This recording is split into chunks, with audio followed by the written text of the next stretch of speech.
Assalamualaikum warahmatullahi wabarakatuh.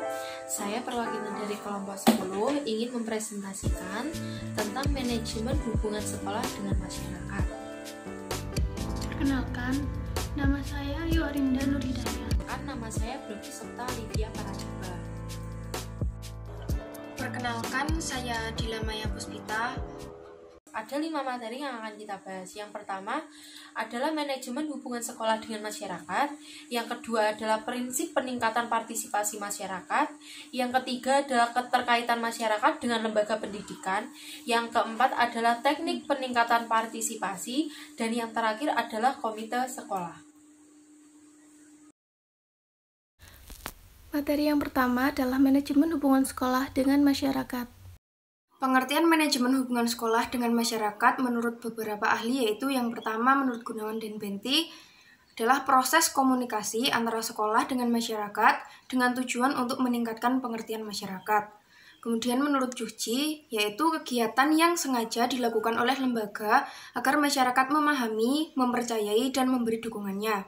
Kemudian menurut Leslie yaitu proses komunikasi guna meningkatkan kecerdasan dan kerjasama dengan masyarakat. Sedangkan menurut Maisyarah, yaitu mengelola komunikasi lembaga pendidikan dengan masyarakat dari kegiatan perencanaan sampai pengendalian. Golongan antara sekolah dengan masyarakat menurut Gunawan dan Benti, yaitu yang pertama edukatif, yaitu kerjasama dalam mendidik siswa, baik di sekolah maupun di rumah, guna menghindari pertentangan.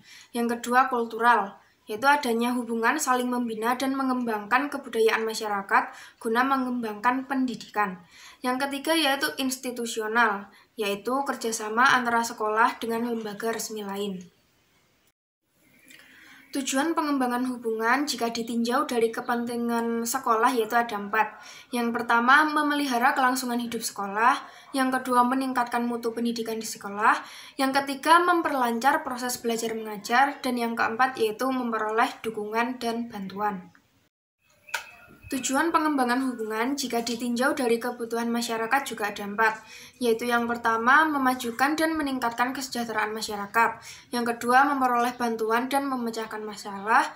Yang ketiga, menjamin relevansi program sekolah.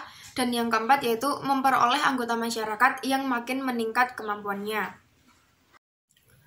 Fungsi pengembangan hubungan yaitu yang pertama, menunjang aktivitas utama manajemen, yang kedua membina hubungan yang harmonis, yang ketiga menciptakan komunikasi dua arah timbal balik, dan yang keempat yaitu melayani keinginan dan kebutuhan. Materi yang kedua yaitu prinsip peningkatan partisipasi masyarakat. Prinsip peningkatan menurut Mulyono, yang pertama, keterpaduan, yaitu informasi yang disampaikan harus valid dan terpadu. Yang kedua, kesinambungan, yaitu pelaksanaan hubungan harus dilakukan secara terus-menerus. Yang ketiga, sederhana, yaitu menyajikan informasi harus menggunakan bahasa yang mudah dipahami. Yang keempat, menyeluruh, yaitu menyampaikan informasi secara lengkap, akurat, dan up-to-date. Yang kelima, konstruktif, yaitu menyampaikan informasi yang dapat membentuk pendapat positif. Selanjutnya, yaitu kesesuaian, yaitu disesuaikan dengan keadaan lingkungan di sekitar. Yang terakhir, yaitu luas, yaitu mampu menerima perubahan yang terjadi. Materi yang ketiga adalah keterkaitan masyarakat dengan lembaga pendidikan. Pengaruh dan peran masyarakat menurut Fuad Ihsan. Yang pertama, yaitu sebagai pemberi dana dan fasilitas lainnya. Yang kedua, sebagai laboratorium guna pengembangan dan penelitian sekolah. Yang ketiga, sebagai arah dalam menentukan tujuan. Yang keempat, sebagai masukan dalam menentukan proses belajar mengajar. Dan yang terakhir, yaitu sebagai sumber belajar. Faktor pengaruh keterkaitan menurut Suroso, Hakim, dan Nur terbagi menjadi 2 faktor, yaitu faktor eksternal dan faktor internal. Faktor eksternal meliputi komunikasi dan kepemimpinan, sedangkan faktor internal meliputi usia, tingkat pendidikan, jenis pekerjaan, tingkat penghasilan, dan lama tinggal. Materi yang keempat yaitu teknik peningkatan partisipasi masyarakat. Partisipasi adalah keterlibatan spontan berupa pikiran, tenaga, barang, ataupun uang yang disertai tanggung jawab untuk mencapai tujuan. Teknik peningkatan partisipasi menurut Himes dikelompokkan menjadi 4, yaitu yang pertama pertemuan kelompok dapat berupa diskusi, seminar, lokakarya, dan sarasehan. Yang kedua yaitu tatap muka, yaitu berkunjung ke rumah siswa yang bermasalah dan pihak yang dapat membantu. Yang ketiga adalah observasi dan partisipasi. Dalam hal ini, masyarakat mengunjungi, mengobservasi, dan berpartisipasi dalam kegiatan sekolah.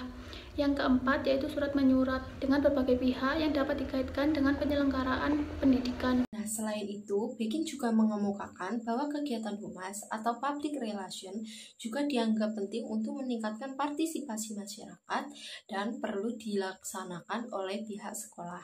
Kegiatan humas dapat dibedakan menjadi dua. Yang pertama adalah humas keluar atau eksternal, dan yang kedua adalah humas ke dalam atau internal. Untuk kegiatan humas eksternal ini berhubungan atau ditujukan kepada masyarakat di luar sekolah, seperti diadakannya pameran, seminar dan konferensi, ataupun special event. Itu merupakan kegiatan khusus di dalam humas. Nah, yang kedua adalah kegiatan internal. Kegiatan internal ini publisitasnya atau sasarannya adalah warga sekolah itu sendiri, seperti dengan adanya diskusi, papan informasi, ataupun stasiun radio sendiri.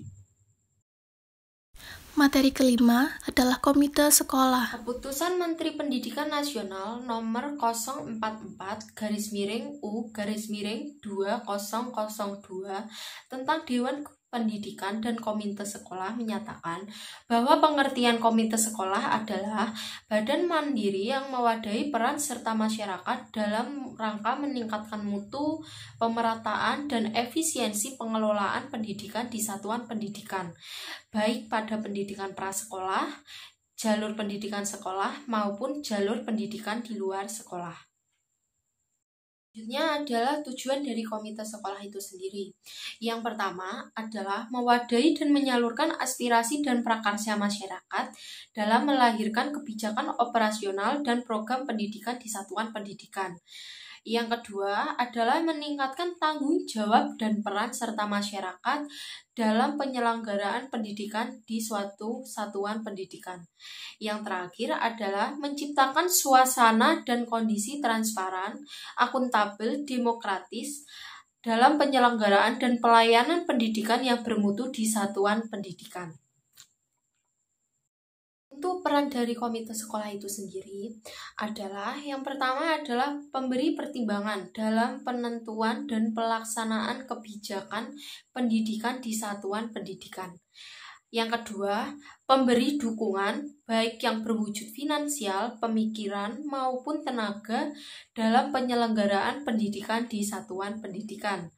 Selanjutnya adalah pemberi kontrol dalam rangka transparansi dan akuntabilitas penyelenggaraan dan keluaran pendidikan di satuan pendidikan.